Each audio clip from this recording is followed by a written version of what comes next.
Here I'm going to be making this piece from start to finish. Raw metal right here, and show you the process.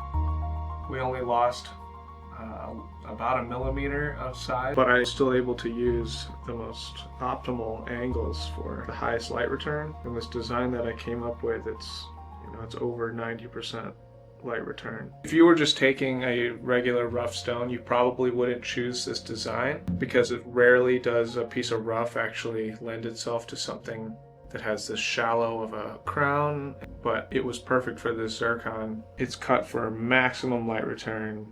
That's a good stone. How do you know how much gold versus other metals to put in as you're mixing for, like, what, 18 karat? It's just very simple algebra. Solving for X amount of 14 karat gold, you have X amount of 24 karat gold, or whatever the mix is, you have X amount of 18 karat gold. How much alloy and how much gold do I need to add into this mix to make it equal 18 karat gold, or whatever alloy that you're trying to make? It's just algebra. So hopefully you paid attention in middle school. Math, basic algebra, and geometry, and most people, and these are actually the classes that I paid attention to, which were like, I guess it's all high school, but mostly like freshman, sophomore year. And then we're going to be pouring it into this ingot here. This is a new ingot mold by this company, Recutting. I don't know how to pronounce it, but these things are incredible. So here we go.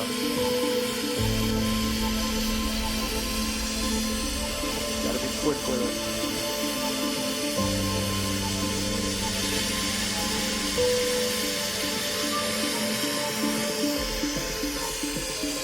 Alright, let's see if we have enough metal. I might need to pour more.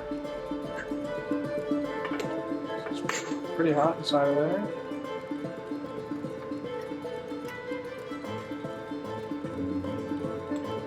Our gold. Just to cool it down.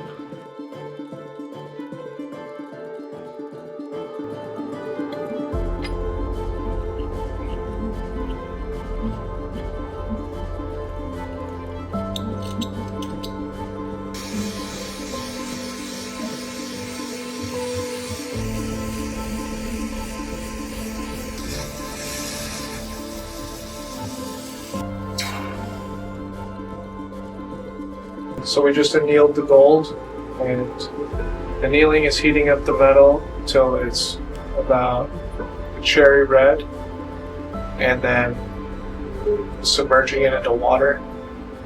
And what happens is the molecules in the metal, when they're work hardened, are in a very solid crystalline structure.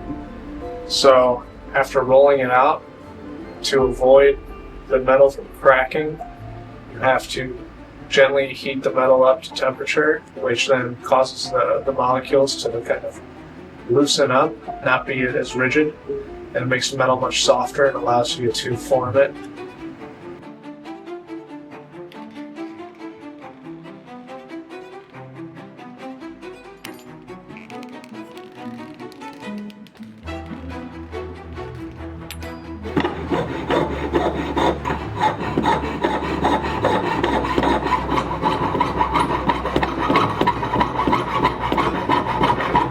I am sanding and shaping the gold that I flattened and carved out. So it's a lot of filing and sawing until I get the right shape and proportions that I'm looking for. Very tedious.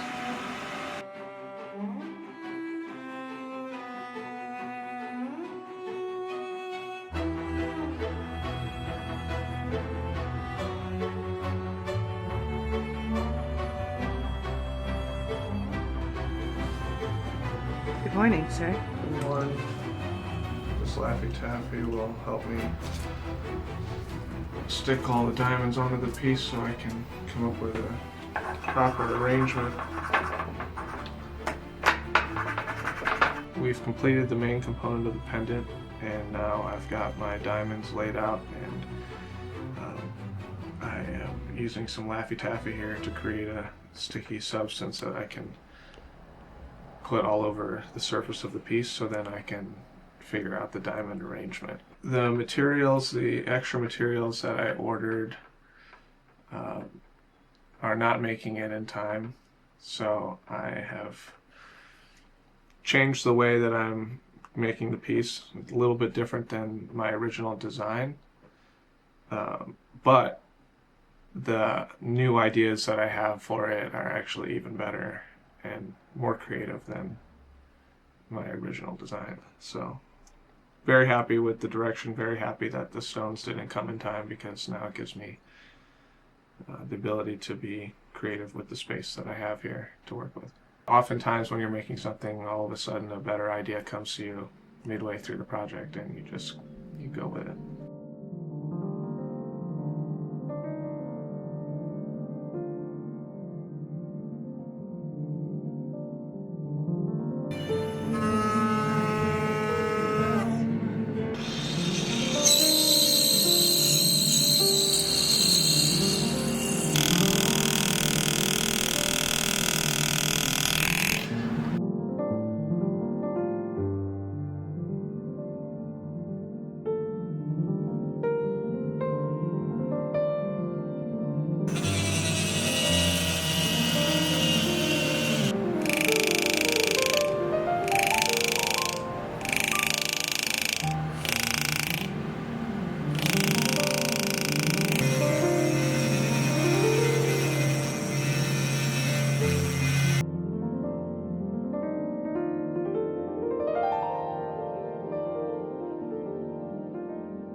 I'm very proud of this piece. It uses a zircon that came out of an antique piece, and it was very poorly cut. This stone must be 100 years old, and I recut the stone to optimize for brilliance, for the highest light return, near 100% light return, and you can tell that when you see the stone in person. For me, it all revolves around the center stone. The center stone inspires the design. So I started with the end goal being maximum brilliance cut to perfection. We weren't trying to preserve weight. We weren't trying to maximize size because the original stone was very poorly cut. It was purely cut to save weight and to save size. So zircons are very well known for their dispersion, and what I tried to do was to capture the highest amount of dispersion combined with the highest light return. The stone dictated the design. I sat with the stone and did some initial sketches, and from there I just began the project. I do enjoy starting with only a rough vision in mind and letting the ideas develop as you go. It's a bit more fun. It allows you to be a little bit more creative on the fly. A lot of times you end up doing something that you never would have thought of doing before starting if you just, followed your step-by-step plan. My initial idea for how I was to set the center stone was a bit different, and as I was working with the metal and holding it and looking at it under my microscope, I decided that I was going to file these scalloped kind of four-leaf clover edges around the stone at an angle that would high polish that surface, which would then reflect the zircon off of the metal, creating a really interesting visual. And then once the scalloped edges were in place, it then revealed a different geometry for the diamond layout, which then I had a new idea for how it's going to set the diamonds. So you start with one idea and then you end up in a totally different place, which ends up being a lot more interesting and unique. This piece had roughly 80 to 90 hours from stone cutting to design and fabrication. I worked really hard on this piece. It was a really beautiful thing to see come out of the ether, and it's simple enough to be worn on a nice dinner date, but it's also a statement enough to be worn at a fine gala. So I am very proud of it.